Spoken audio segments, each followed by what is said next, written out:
Hello दोस्तों, नमस्कार। आज हम लोग यूपी पीसीएल टीजी 2 के पेपर को सॉल्व करेंगे। ये पेपर 3 नवंबर 2023 फर्स्ट शिफ्ट का पेपर है और ये वीडियो पार्ट 7 का है। तो चलिए हम लोग वीडियो को शुरू करते हैं। वीडियो को शुरू करने से पहले यदि आप लोग चैनल पर नए हैं तो चैनल को सब्सक्राइब करें और लाइक व शेयर भी करें। तो चलिए हम लोग वीडियो को शुरू करते हैं। आज का क्वेश्चन 91 के आगे से होगा। हाँ, चलिए पहला क्वेश्चन आज का है 30 वोल्ट डीसी वोल्टेज स्रोत जो किसी भी चीज से जुड़ा नहीं है से धारा का मान क्या है। तो देखिए कोई ये वोल्टेज सोर्स है कुछ इस तरीके बना हुआ है और इसमें यह क्वेश्चन बोल रहा है अगर मान लीजिए इसका वोल्टेज 30 वोल्ट है और ये है यहाँ पर कोई लोड नहीं कनेक्ट है, यानी कोई चीज़ से जुड़ा नहीं है। अगर कोई लोड नहीं कनेक्ट है तो इसमें करंट की वैल्यू जो फ्लो होने वाली करंट है इसकी वैल्यू आई की वैल्यू 0 होगा और वोल्टेज वही रेटेड वोल्टेज होगा, वोल्टेज 30 वोल्ट ही होगा। अब ध्यान दीजिए आप लोग जरा यहाँ पर देखिए, अगर कोई सर्किट है, अगर सर्किट में यहाँ रेजिस्टेंस वैल्यू चाहे जितना कर दीजिए, चाहे जितना रेजिस्टेंस कर दीजिए, मान लीजिए 10 ओम 20 ओम 50 ओम मेगा ओम कुछ भी हो यहाँ पर वैल्यू, अगर ये ओपन सर्किट है जो सोर्स का वोल्टेज है वहाँ वही चीज यहाँ टर्मिनल का वोल्टेज वही वोल्टेज होगा। ये भी कह सकते हैं यहाँ पर अगर हम इनफाइनाइट रेजिस्टेंस लगा देते हैं तो यहाँ अगर कोई लोड कनेक्ट नहीं है, लोड की वैल्यू 0 है, ओपन सर्किट कंडीशन में है, तो यहाँ जो सोर्स का वोल्टेज है वही टर्मिनल का वोल्टेज होगा, लेकिन करंट की वैल्यू आई की वैल्यू 0 होगी। इसलिए इसमें सही ऑप्शन होगा, इसमें करंट की वैल्यू 0 होगा, इसलिए डी ऑप्शन सही होगा। चलिए अगला क्वेश्चन देखते हैं। Question number 92। एक लेड एसिड सेल की रेटिंग 30 AH एक घंटे में आवेशित होने के लिए कितनी धारा लेगा। अगर 30 AH की बैटरी है, अगर मान लीजिए कोई बैटरी है इसकी वैल्यू 30 AH है, अगर 30 AH है इसको चार्ज करेंगे तो अगर मान लीजिए 1 घंटे में चार्ज करेंगे तो इसकी में करंट की वैल्यू 30 एम्पियर होगी। 30 एम्पियर अगर हम करंट देंगे तो 1 घंटे में चार्ज होगी।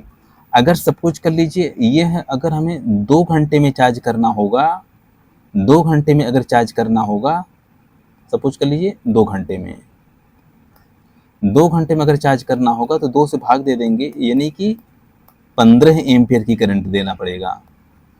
और अगर मान लीजिए सपोज कर लीजिए अगर हमें 3 घंटे में चार्ज करना होगा, 3 घंटे के से भाग देंगे तो यानी कि ये है 10 एम्पियर की करंट देनी होगी।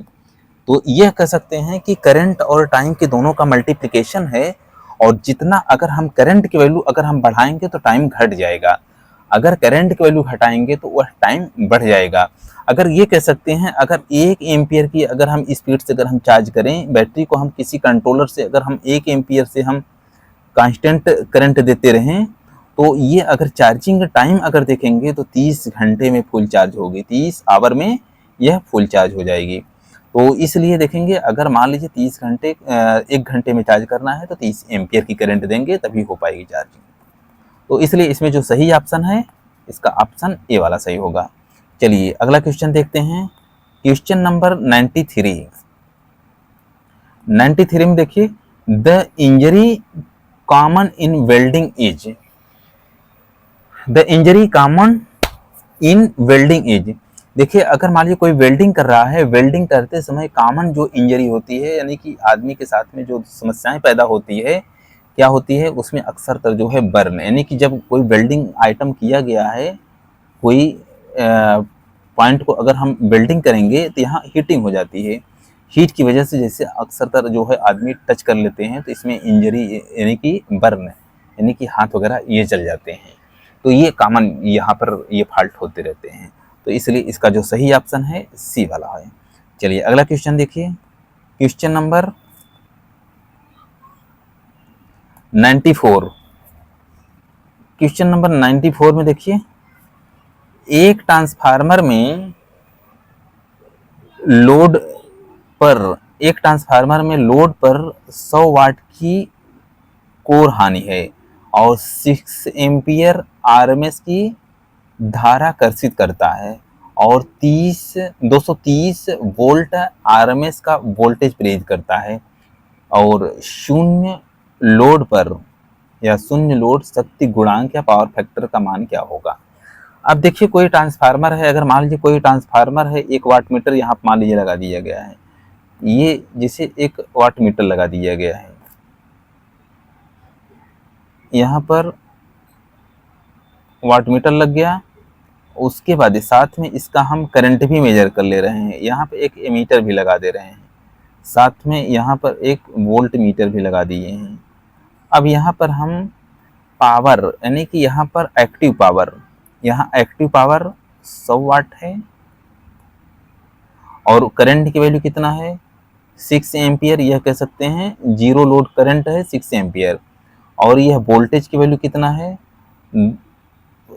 230 वोल्ट, यहाँ पर 230 वोल्ट है। तो इसमें क्या पूछा जा रहा है, शून्य लोड पर पावर फैक्टर का मान क्या होगा। पावर फैक्टर इक्वल टू होता है cos फाई, पावर फैक्टर को हम cos फाई भी बोलते हैं। cos phi equal to P upon voltage और करंट का मल्टीप्लिकेशन।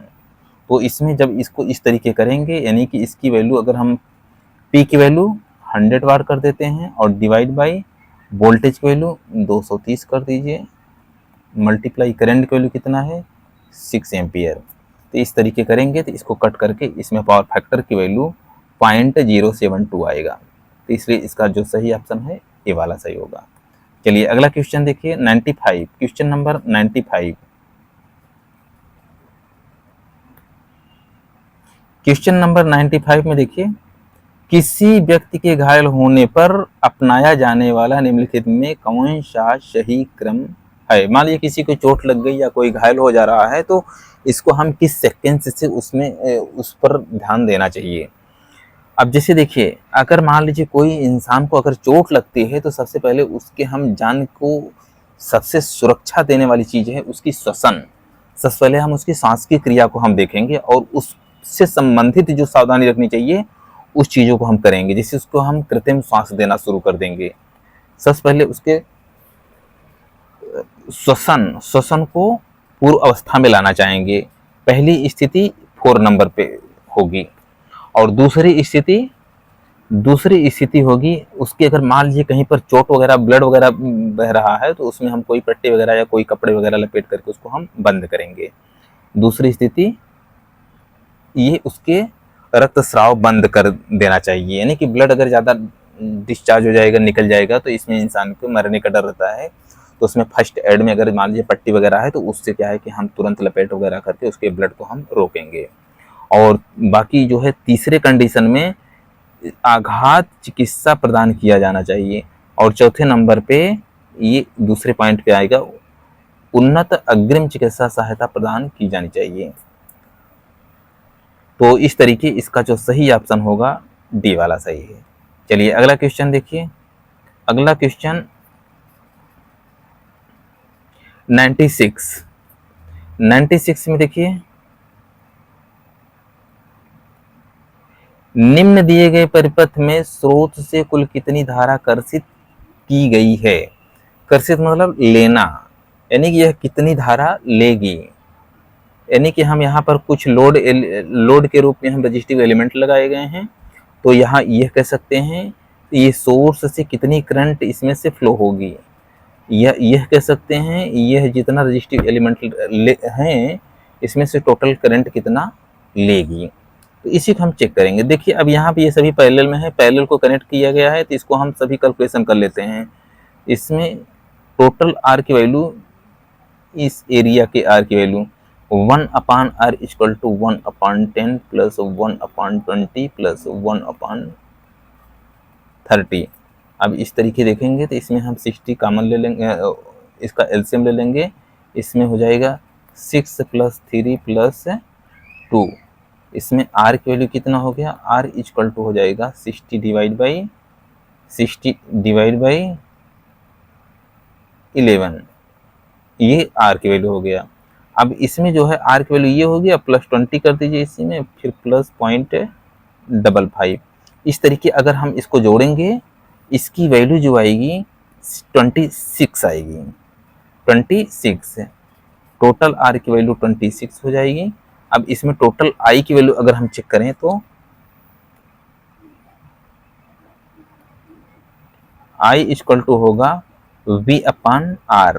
v की वैल्यू कितना है 52 डिवाइड बाई 26, टोटल कट करके आई की वैल्यू 2 एम्पियर आएगा। ठीक, ये यही ऑप्शन हो गया। तो इसलिए इसमें जो सही ऑप्शन है डी वाला होगा, ये वाला। चलिए अगला क्वेश्चन देखते हैं। Question number 97। क्वेश्चन नंबर 97 में देखेंगे मॉसफेट किस प्रकार का डिवाइस है। अब इसमें देखिए जो डिवाइस होते हैं, ये जो इलेक्ट्रॉनिक कंपोनेंट होते हैं, तो इसमें 2 टाइप में डिवाइड किया गया है। पहला एक करंट कंट्रोल डिवाइस है, दूसरा वोल्टेज कंट्रोल। पहला जो है करंट कंट्रोल है और दूसरा जो है वोल्टेज कंट्रोल है, voltage control device, voltage control device. तो इसमें देखेंगे जो मॉसफेट रखा गया है वो वोल्टेज कंट्रोल डिवाइस के अंतर्गत रखा गया है, तो इसलिए इसका जो ऑप्शन है ए वाला है। अब देखेंगे बाइपोलर ट्रांजिस्टर बीजेटी, यानी कि ट्रांजिस्टर बीजेटी और डायोड, ये करंट कंट्रोल डिवाइस है। और यहाँ मॉसफेट और एफईटी ये दोनों वोल्टेज कंट्रोल डिवाइस हैं। इसलिए इसमें एक लिस्ट होती है, उस लिस्ट को देख लेंगे तो उसके अकॉर्डिंग जो है यह वोल्टेज कंट्रोल डिवाइस के अंतर्गत रखा गया, इसलिए इसका ऑप्शन ए सही होगा। चलिए अगला क्वेश्चन देखिए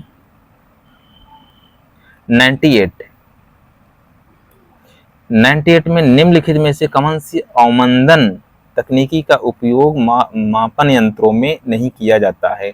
यानी कि डैम्पिंग टार्क देने के लिए कौन सा सिस्टम नहीं यूज किया जाता है, उसी को यहाँ पर पूछा जा रहा है। यानी कि इसमें जो ऑप्शन है निगेटिव के लिए पूछा जा रहा है, इसमें से कौन सा नहीं है। अब डैम्पिंग टार्क देने के लिए देखेंगे ये ईडी करंट यूज किया जाता है और दूसरे किसी में वायु यानी कि एयर फ्रिक्शन यूज किया जाता है। जैसे मान लीजिए पीएमसी, इसमें क्या है पीएमसी ये जो है, या डीसी कंपोनेंट जिसमें डीसी वगैरह डीसी सप्लाई से ऑपरेट होने वाले हैं, उसमें अक्सर ईडी करंट सिस्टम यूज करते हैं। और एयर फ्रिक्शन वाले जो एमआई टाइप के इंस्ट्रूमेंट हैं वो एयर फ्रिक्शन ज़्यादातर यूज किए जाते हैं, यानी कि मूविंग आयरन, एमआई मतलब मूविंग आयरन। और तरल या फ्लूइड फ्रिक्शन, तो ये जो हाई लेवल के वोल्टेज को मेजर करते हैं या एसटी लेवल का जो वोल्ट मीटर मेजर करने के लिए होता है, उसमें अक्सरतर फ्लूइड फ्रिक्शन डैम्पिंग यूज किया जाता है। लेकिन ये आर्द्रता या ह्यूमिड फ्रिक्शन इस नाम से कोई टार्क नहीं दिया जाता है, कंट्रोलिंग टार्क दिया जाता है, इस तरीके की डैम्पिंग टार्क नहीं दिया जाता है, इसीलिए इसको हम रॉन्ग मानेंगे, यानी कि इसका सही ऑप्शन ए वाला होगा। चलिए अगला क्वेश्चन देखते हैं। Question number 99। क्वेश्चन नंबर 99 में किसी तुल्यकाली मशीन में विवृत परिपथ है, विवृत मतलब ओपन सर्किट, अभिलक्षणों को निम्नलिखित किसके मध्य आरेखित, निम्नलिखित में से किसके मध्य अभिलेखित किया जाता है। इसमें जो है विवृत वोल्टेज बनाम यानी कि ओपन सर्किट वोल्टेज और क्षेत्र धारा के बीच में किया जाता है। तो इसमें जो सही ऑप्शन होगा ये बी वाला होगा। देखिए इसमें क्या है कि जैसे मान लीजिए कोई तुल्यकाली मशीन है, सिंक्रोनस मशीन है, इसके परिपथ के लक्षणों के मध्य आरेखित करने के लिए विवृत परिपथ वोल्टेज वर्सेज क्षेत्र धारा के बीच में ही जो है ये ड्रा किया जाता है, इसलिए इसका ऑप्शन बी वाला होगा। चलिए अगला क्वेश्चन देखिए 99 के बाद 100, क्वेश्चन नंबर 100। निम्नलिखित में से कौन सी सदिश राशि है, इसमें सदिश राशि पूछ रहा है, तो इसमें जो है देखेंगे ये स्केलर क्वांटिटी है, ये भी स्केलर क्वांटिटी है और ये भी स्केलर क्वांटिटी है, तो इसमें जो वेक्टर क्वांटिटी है या सदिश राशि जो है ये ए वाला होता है। चलिए अगला क्वेश्चन देखिए, क्वेश्चन नंबर 101 में निम्नलिखित में से कौन सा प्लास्टिक का गुण नहीं है। प्लास्टिक मतलब इंसुलेटर, यह अगर इंसुलेटर है तो इसमें जो है इंसुलेटिंग की प्रॉपर्टी होनी चाहिए और कंडक्टर का प्रॉपर्टी नहीं होना चाहिए। तो इसमें देखेंगे यहाँ पर भी क्वेश्चन नेगेटिव में पूछा जा रहा है, इसलिए इसमें देखेंगे रंगों की एक विस्तृत श्रृंखला ये हो सकती है। हल्का वजन, वजन में प्लास्टिक हल्का होता ही है।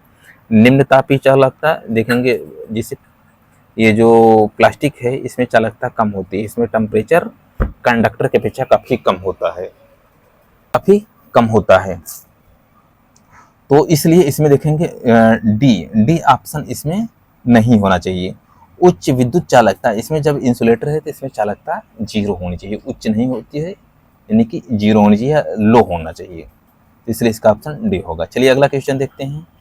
क्वेश्चन नंबर 102 में देखिए, COVE को लाइटिंग इज यूज्ड इन, को लाइटिंग क्या होती है? को लाइटिंग मतलब होता है इनडायरेक्ट लाइटिंग। इनडायरेक्ट लाइटिंग मतलब जैसे मान लीजिए कोई रूम बनाया गया है, ये रूम है, अब इस रूम के अंदर मान लीजिए ये दरवाज़ा लगा हुआ है। अब इसके अंदर देखेंगे यहाँ पर अगर मान लीजिए कोई बल्ब लगाया गया है, या सपोज करिए यहाँ पर कोई बल्ब लगाया गया है, ये बल्ब है। अब इस बल्ब से सीलिंग की तरफ जो है, या कह सकते हैं इनडायरेक्ट लाइटिंग को ही को लाइटिंग बोलते हैं। फॉल्स सीलिंग लाइट्स है, यानी कि छत पर जो लाइट दिया जाता है उससे को लाइटिंग बोला जाता है। तो इसलिए इसका जो सही ऑप्शन होगा डी वाला सही है। चलिए अगला क्वेश्चन देखते हैं। Question number 103। क्वेश्चन नंबर 103 पे IGBT का पूर्ण नेम क्या है? इसका फुल नेम होता है इंसुलेटेड गेट बाइपोलर ट्रांजिस्टर होता है। तो इसका सही ऑप्शन ये ए वाला है।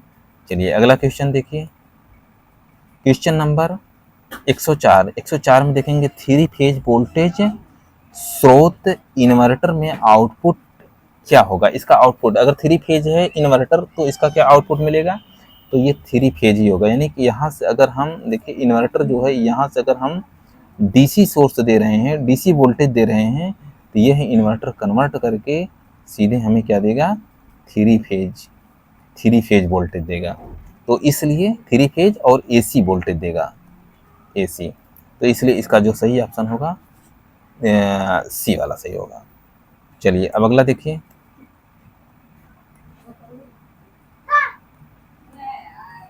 Question number 105। क्वेश्चन नंबर 105 में देखिए, प्रत्यावर्ती अल्टरनेटर के लघु परिपथ अनुपात या यूं कह सकते हैं शॉर्ट सर्किट रेशियो को निम्नलिखित में से किस रूप में परिभाषित किया गया है? शॉर्ट सर्किट रेशियो का मतलब होता है SCR। इसका मतलब होता है कि फील्ड करंट का रेशियो। अब देखिए ओपन सर्किट के टाइम में, जैसे ओपन सर्किट अगर हम रेटेड वोल्टेज दे रहे हैं, आर्मेचर के रेटेड वोल्टेज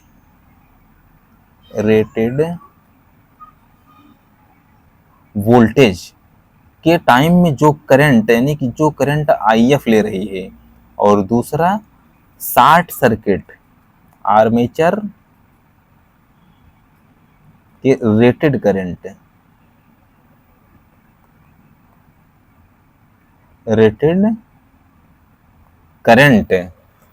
करंट फ्लो कराने में जितनी IF करंट की वैल्यू ले रहे हैं, यानी कि IF जितनी फ्लो हो रही है। अब देखिए रेटेड वोल्टेज प्राप्त करने के लिए जितना फील्ड में करंट दिया जा रहा है, और दूसरा रेटेड करंट पाने के लिए जितना हमें फील्ड करंट देना होगा, इन दोनों के रेशियो को ही शॉर्ट सर्किट रेशियो बोला जाता है। अब देखिए जैसे हमें रेटेड वोल्टेज, अब इस फिगर में देखेंगे जो रेटेड वोल्टेज है यहाँ कहीं है, ठीक। आर्मेचर का जो रेटेड वोल्टेज है यहाँ पर मिलेगा। अब यहाँ पर देखिए कहाँ पर कट कर रहा है, यहाँ पर, यानी कि हम फील्ड की करंट इस पर देखेंगे, ये फील्ड करंट है। शॉर्ट सर्किट रेशियो जो दिख रहा है ये IF की वैल्यू है, ये आगे की तरफ अगर हम बढ़ाएंगे ये IF है, यानी कि IF की वैल्यू हम बढ़ाते जाएंगे। ये F1, यहाँ जो F1 पॉइंट दिख रहा है, F1 पॉइंट पर आते ही हमें रेटेड वोल्टेज मिल जाएगा। तो ओ से ए तक, ओ से F1 तक के, ओ से F1 तक के पहुंचेंगे तो हमें रेटेड वोल्टेज मिल जाएगा। फिर और करंट की वैल्यू जब हम बढ़ाएंगे और तो हमें रेटेड करंट, आर्मेचर के रेटेड करंट मिल जाएगी। तो यहाँ पर जो है रेटेड करंट हमें कहीं इस पॉइंट पर मिल जाएगा, ये आई ए आर्मेचर करंट का। तो यहाँ पर देखेंगे कहाँ तक ले जाना है, ओ से एफ डबल डैश, देखिए यहाँ पर ओ से एफ डबल डैश, तो इसको हम ये बोल सकते हैं ओ एफ डबल डैश। तो ओ एफ डबल डैश, तो इस तरीके इन दोनों के रेशियो को SCR शॉर्ट सर्किट सॉरी